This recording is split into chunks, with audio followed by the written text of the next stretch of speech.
Chers apprenants, chers élèves, bonjour et bienvenue sur la plateforme École au Burkina. Moi, c'est Zida Herman, professeur de sciences de la vie et de la terre. Alors, ce jour, on va encore se retrouver pour continuer avec notre programme que nous avions débuté depuis lors. Alors, il faut dire que la séance passée, nous avions bouclé avec l'étude des roches proprement dite parce que notre programme est subdivisé justement en 3 parties. Voilà, nous avons naturellement l'étude des roches que nous venons de boucler. Nous allons aborder ce jour l'étude des phénomènes géologiques. Voilà. Qu'est-ce que vous entendez par phénomène géologique? Voilà.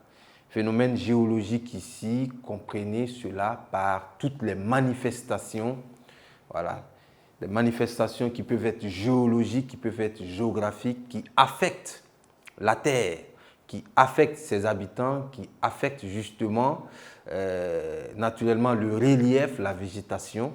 Voilà. Ces phénomènes géologiques ne sont pas contrôlés par l'être humain. Quand vous prenez par exemple les tremblements de terre, je pense que les tremblements de terre, et naturellement, c'est dans les films, dans les documentaires que certains ont assisté, certains ont vu. Voilà. Quand on parle également du volcan, le volcanisme, là également, dans les films, dans les documentaires, voilà, c'est des choses que nous avons aperçues à la télévision. Mais il faut dire que c'est des événements qui arrivent, qui existent. Voilà. Tout récemment, nous avions connu un tremblement de terre au Maroc où il y a eu pas mal de destruction, voilà, d'immeubles, etc. Il y a eu l'an passé également un tremblement en Turquie où il y a eu pas mal de morts. Voilà. Donc ces phénomènes géologiques qui sont incontrôlés, que jusque-là, l'homme ne maîtrise pas en tant que tel, parce qu'on ne peut pas dire qu'on contrôle des phénomènes géologiques. Là, nous parlons des phénomènes géologiques qui sont internes, dont l'origine est le sous-sol. Voilà. Il y a également des phénomènes géologiques qu'on retrouve justement à la surface ici. Par exemple, si je prends le vent. Le vent est un phénomène géologique. Ce n'est pas l'homme qui contrôle le vent.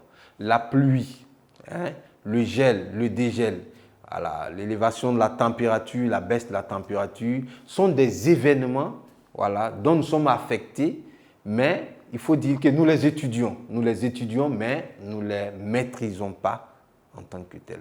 Donc dans cette partie, nous allons parler en premier lieu des phénomènes géologiques internes. Et là, nous allons nous attarder justement sur le volcanisme et les séismes ou tremblements de terre. Et en deuxième partie, nous allions aborder l'étude des phénomènes géologiques externes. Et à ce niveau, nous allions parler de la pluie, nous allons parler du vent, nous allons parler de la baisse et de la montée de la température. Voilà. Donc, sans plus tarder, voilà, on va aborder notre deuxième partie, les phénomènes géologiques.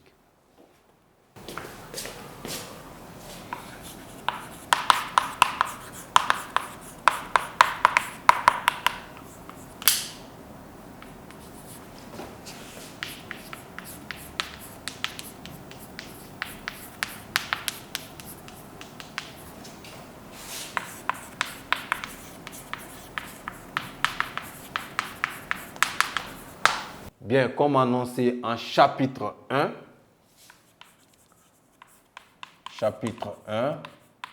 les phénomènes géologiques internes.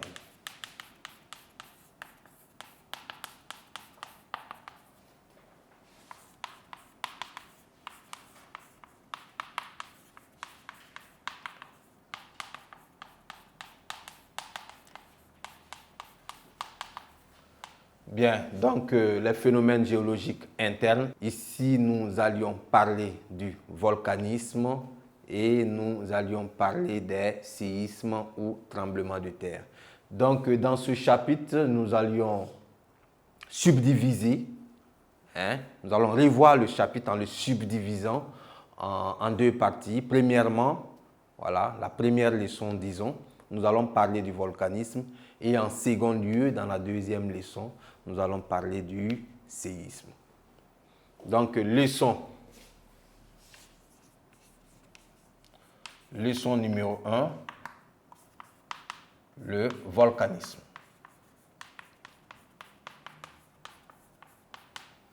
Et en grand 1, l'éruption volcanique.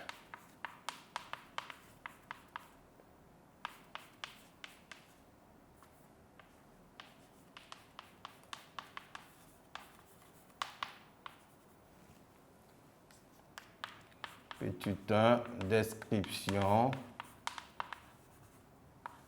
et définition. Voilà. L'éruption volcanique. Alors, comme je le disais, ce sont des événements qui arrivent, voilà, sous d'autres cieux, parce que jusque-là, dans notre ère, voilà, de notre existence, nous, je ne parle pas des existences des aïeux, je parle de nous, moi et moi, je parle de vous et moi.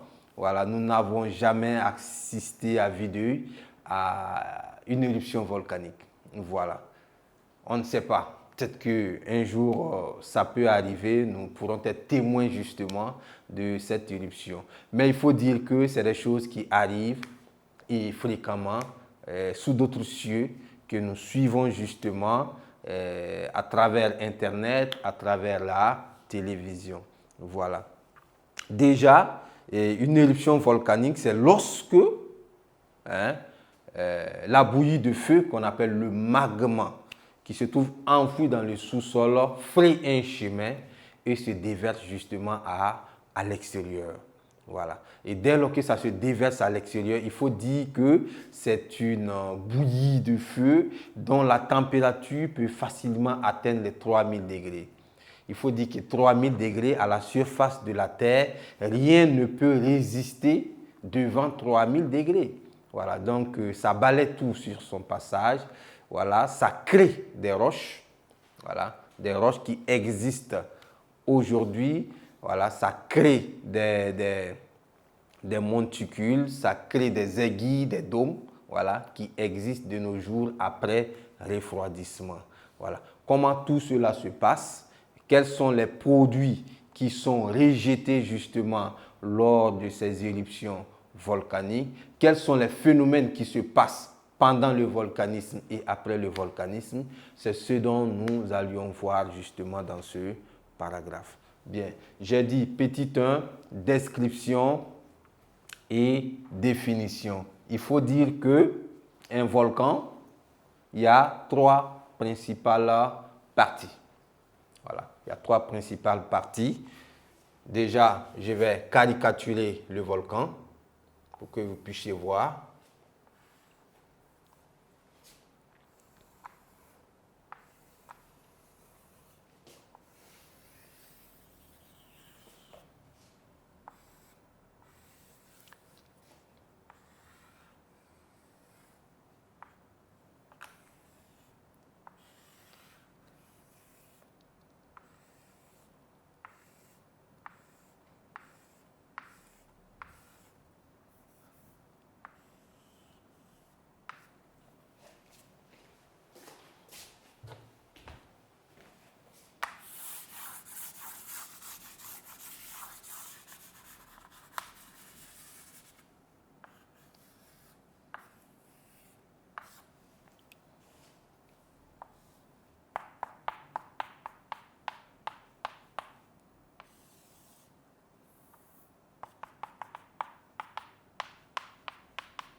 Bien, chers apprenants, chers élèves, là, j'ai caricaturé un volcan. Voilà. Donc ici, nous avons la chambre magmatique enfouie dans le sous-sol. À l'intérieur de cette chambre-là, nous avons le magma. Voilà. Qui est constitué d'un ensemble de roches fondues. Voilà, à température très élevée. Donc, à un moment donné, voilà, ce magma enfoui dans le sol pendant plusieurs années va se frayer un chemin afin de se déverser à l'extérieur. Donc, en se frayant un chemin, c'est sûr que ça va arracher des roches sur son passage et ça va les balancer à l'extérieur. Donc, ce chemin frayé là, c'est la cheminée qui est l'une des parties importantes dans le volcan. Ensuite, vous avez là la bouche du volcan ou cratère. C'est à ce niveau justement que le volcan crache le magma à l'extérieur. Et ce magma va se déverser. Après le refroidissement, nous allons obtenir des cônes. Voilà, les cônes de déjection. Je peux ajouter cela, les cônes de déjection. Donc, c'est au fur et à mesure, dès lors que ça crache, ça se déverse, parce que ce qui sort, c'est de la lave. Et les laves, il y a plusieurs types de laves. Il y a deux types de laves. Nous avons les laves visqueuses, voilà, qui ne coulent pas très vite, lourdes, et les laves fluides, justement, qui coulent un peu plus rapidement. Et ces laves, après refroidissement, vont donner des cônes. Donc, les principale partie justement du volcan, c'est le cratère ou bouche, c'est le cône de déjection et c'est la cheminée. Voilà.